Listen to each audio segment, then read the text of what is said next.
से कहा कि जाओ कह दो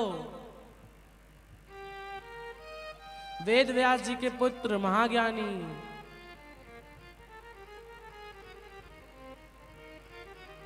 श्री सुखदेव जी महाराज दरवाजे पर आए हैं। राजा जनक को बताया, राजा जनक बाहर नहीं आए। फिर कहा 10 मिनट बाद कह दो महाज्ञानी महातपस्वी देव वेद व्यास जी के पुत्र सुखदेव जी महाराज यहाँ आए हैं, उन्हें गुरु मंत्र चाहिए, बाहर बुलाओ। फिर भी नहीं आए। 3 बार कहा, 4 बार कहा, नहीं आए। अब रात हो गई। उन्होंने कहा कि कह दो भगवान शिव के भक्त, भगवान विष्णु के भक्त, भगवान ब्रह्मा के भक्त सुखदेव जी महाराज आए हैं। जैसे ही राजा जनक के कानों में खबर पहुंची, राजा जनक बाहर आए। उन्होंने देखा, प्रणाम किया, कहा कि क्या चाहिए? कहा कि हमें गुरु मंत्र चाहिए। कहा अच्छा,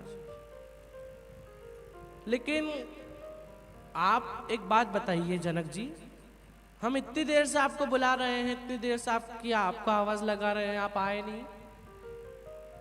अब जनक ने कहा कि आपको गुरु मंत्र चाहिए, और गुरु का सबसे पहला काम यह होता है कि वो पहले अपने शिष्य को, अपने शिष्य में जो अहंकार है, अपने शिष्य में जो घमंड है, पहले उसको निकाले, उसके बाद उसे गुरु मंत्र दे। आपने पहले कहा कि महाज्ञानी महातपस्वी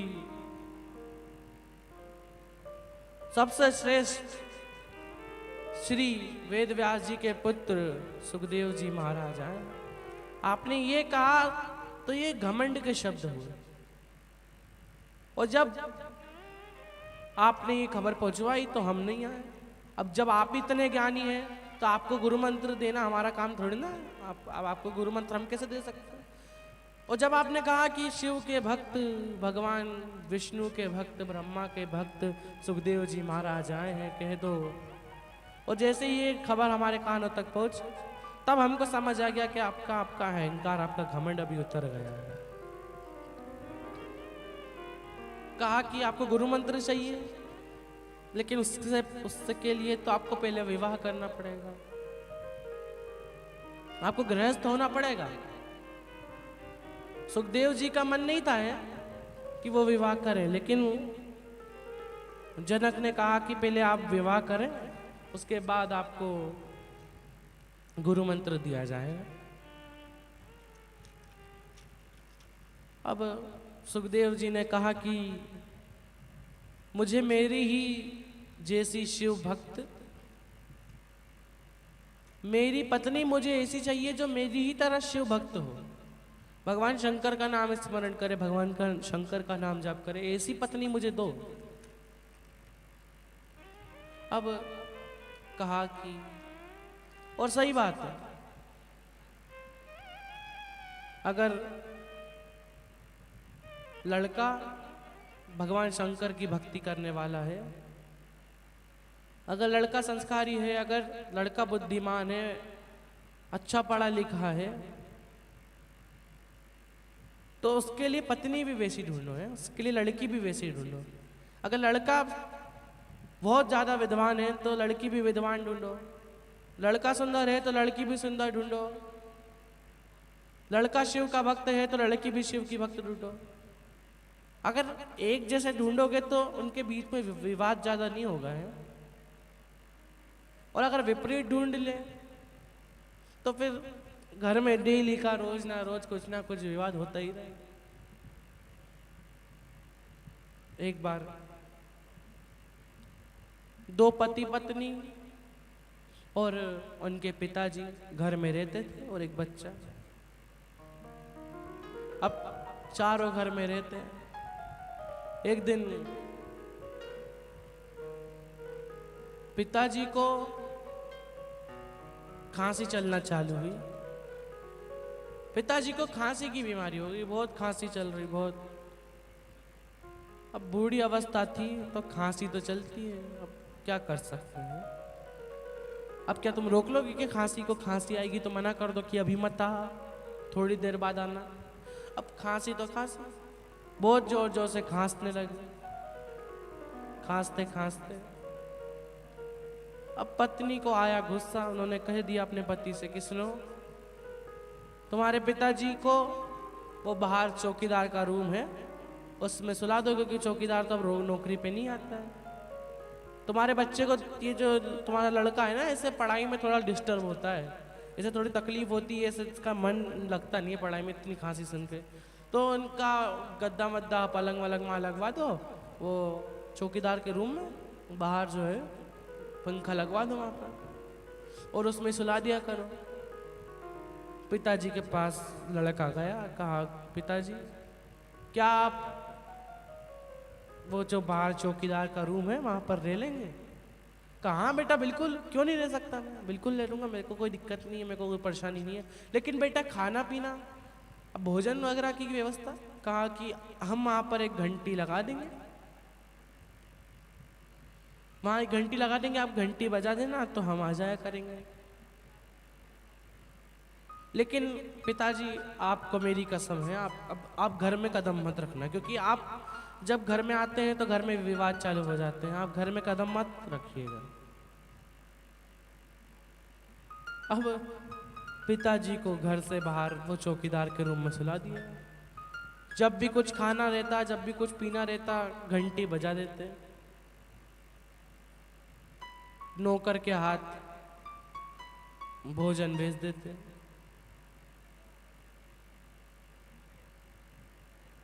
भोजन भेज देते, पानी भेज देते। और आजकल के लोगों की आदत भी बहुत बुरी हो गई है। घर में खाना बनाने वाला आता है, खाना बनाने वाली आती है, भले ही घर में पोछा लगाने वाला हो चलेगा, लगाने वाली हो चलेगा, भले ही बर्तन मांजने वाला हो चलेगा, मांजने वाली हो चलेगा, लेकिन भोजन अपने हाथ का ही श्रेष्ठ होता है। नहीं, अगर ऐसा हो कि कोई कार्यक्रम आ जाए तब ठीक है, तब चलेगा। जब कुछ बहुत सारे लोग आ जाए घर में तब बुला लो तो चलेगा, लेकिन भोजन अपने हाथ का ही श्रेष्ठ होता है। अपने हाथ का ही भोजन बहुत बढ़िया होता है। अगर दूसरे के हाथ का खाओगे क्या पता कैसा क्या। अब भोजन अपने हाथ का ही श्रेष्ठ होता है। और पिताजी जब भी कोई दिक्कत आती तो घंटी बजा देते। एक दिन वो घंटी के तार एक चूहे ने उससे कुतर दिया, वो घंटी के तार को चूहे ने काट दिया, वो घंटी अब बंद पड़ गई। पिताजी ने एक बार घंटी बजाई, नहीं आया। अब पिताजी से चलते भी नहीं बने। एक बार घंटी बजाई, नहीं आया, 2 बार बजाई, कोई नहीं आया, 3 बार बजाई। पिताजी को पता था अगर चल मैं जा तो सकता नहीं हूं, क्योंकि मेरे को कसम दी है, मुझे कसम दी है। आवाज लगाई, घंटी बजाई, कोई नहीं आया। पिताजी को पानी की जरूरत थी। आज पति भी ऑफिस से थोड़ा लेट आया, थोड़ा काम ज्यादा था, थोड़ा काम था ज्यादा, तो पति थोड़ा लेट आया। अब ऑफिस से छुटकारा मिला, ऑफिस से थोड़ी छुट्टी मिली। पति रात में घर पहुंचा 10 बजे। पत्नी से पूछा क्यों, पिताजी को भोजन वोजन दिया, पानी वगैरह दिया, उन्हें बुलाया तुम्हें? कहा नहीं। हो सकता है उनके पास आज सब कुछ हो, इसलिए आज उन्हें बुलाया ना हो, आज उनको जरूरत ना लगी हो, तो उनने मेरे को बुलाया भी नहीं, तो मैं भी गई भी नहीं, मैं पहुंची भी नहीं वहाँ। हो सकता है कि कुछ वहाँ पर मेरे को उनके पास पहले से बहुत कैंपर भरा रखा हो पानी का, भोजन पहले ही रखा हुआ, इसलिए नहीं बुलाया होगा, नहीं भूख लगी होगी। अब पति भागता भागता गया देखने के लिए।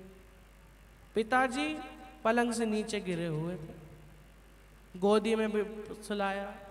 पिताजी से कहा कि आपने हमें बुलाया क्यों नहीं? कहा मैंने तो बहुत घंटी बजाई थी, लेकिन एक घंटी के 4 तार शायद से चूहों ने कुतर दिए होंगे तो हो सकता है खराब हो गई हो। और जैसे ही बच्चा पानी पिलाने जा ही रहा था उतनी देर में पिताजी के प्राण छूट गए। अब आया समय, 12वीं हुई, 13वीं हुई, सब काम वाम से पूरा छुटकारा पाप हुआ कर अब माता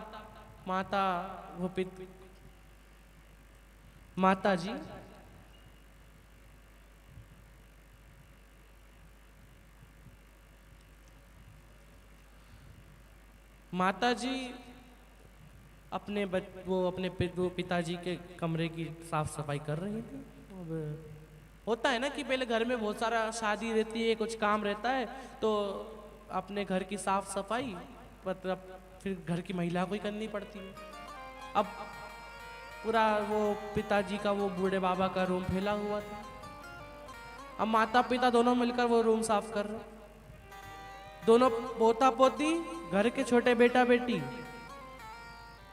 दोनों ने वो जो पोता था उसने वो घंटी उठाई अपनी जेब में रख ली। पोती ने तार बांधा, तार लपेटा और अपने भाई की जेब में रख दिया।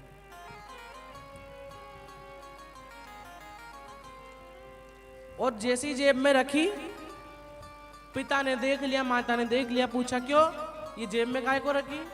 कहा ऐसे ही, हमें चाहिए थी इसलिए रख ली। क्यों चाहिए थे? कहा कि माता जी, मम्मी, पापा, जैसे आपने आपके पिताजी को इस रूम में लाकर सुलाया और एक घंटी बांध दी, वैसे ही जब आपका बुढ़ापा आएगा, जब मेरी बहू आएगी तो मेरी बहू भी आपके लिए एक घंटी बांध देगी, और जैसे ही आप बजाओगे वो आपके लिए खाना पीना ले आएगी और आपको वहीं लाकर दे देगी। फिर वही कहना चाहेंगे, शिव पुराण से नहीं डरना, मत डरो। माता पिता से नहीं डरना, मत डरो। भगवान से नहीं डरना, मत डरो। ये पृथ्वी लोक पर पूरे ब्रह्मांड में किसी इंसान से नहीं डरना, मत डरो। लेकिन अपने कर्म से जरूर डरना, क्योंकि कर्म का भोग तो परमात्मा को भी भोगना पड़ता है। कर्म का भोग परमात्मा को भी भोगना पड़ता है।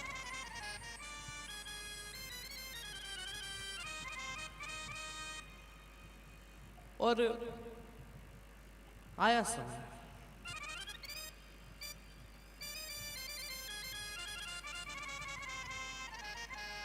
माता पितरों की कन्या पीवरी के साथ सुखदेव जी का विवाह हुआ।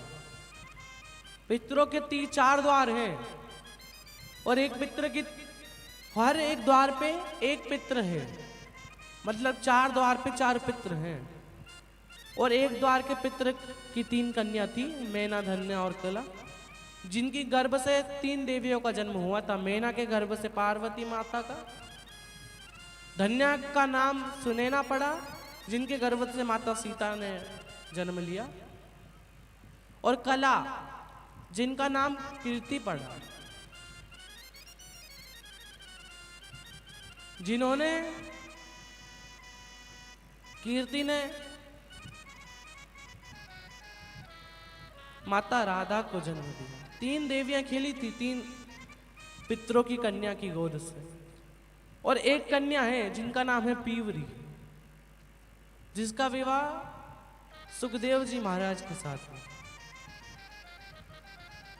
और सुखदेव जी महाराज के साथ हुआ। पीवरी भी भगवान शंकर का भजन करने वाली, भगवान शंकर का नाम जाप करने वाली, भगवान शंकर का अनुमोदन करने वाली। अब पीवरी के साथ विवाह हुआ। सुखदेव जी महाराज पीवरी को लाए, घर में पीवरी को स्थान दिया। अब भगवान सुखदेव जी महाराज घर से जाने लगे। घर से वन की ओर जाने लगे। वेद व्यास जी ने पूछा, कहाँ जा रहे हो? कहा कि अब मेरा तो काम हो गया, मैंने विवाह कर लिया, अब मैं वन में तप करने के लिए जा रहा हूं। सबसे बड़ा आश्रम गृहस्थ आश्रम है, सबसे बड़ा आश्रम। घर में पूजा करना सबसे बड़ी पूजा मानी गई है। कोई इधर से चिल्ला रहा, कोई कह रहा सब्जी ले लो, सब्जी लेकर आओ, कोई कह रहा खाना बनाओ, कोई कह रहा चाय बनाओ, कोई कह रहा दूध बनाओ, कोई कह रहा झाड़ू लगाओ, कोई कह रहा पोछा लगाओ। अब इतने शोर के बीच में, इतनी लोगों के कहने के बीच में आप भगवान का भजन कर रहे हो, तो सबसे बड़ा आश्रम गृहस्थ आश्रम हुआ, सबसे बड़ा आश्रम। घर में पूजा कर लो या बाहर जाकर सन्यास लेकर पूजा कर लो, दोनों बराबर ही है। और वो है ना कि घर में अगर पूजा कर रहे हो, घर को अगर छोड़ के जा रहे हो, मोह माया को त्याग रहे हो, तो घर छोड़ने का क्या मतलब जब आप सही नहीं पाओ, आप कुछ सही नहीं पा रहे, आप घर छोड़ तो दिया, अब रहोगे कहाँ, क्या करोगे? तो जब तक तुम्हारी कोई क्षमता नहीं है घर छोड़ने की के बाद, तुम्हारा कोई प्लान ही नहीं है, तो छोड़ने का मतलब ही क्या है? घर में रहकर भगवान को अपना बना लो और भगवान से कह दो कि भोलेनाथ तू मेरा पिता, मैं तेरी बेटी। पार्वती माता से कह दो तू मेरी माँ, मैं तेरी बेटी, और कह दो ये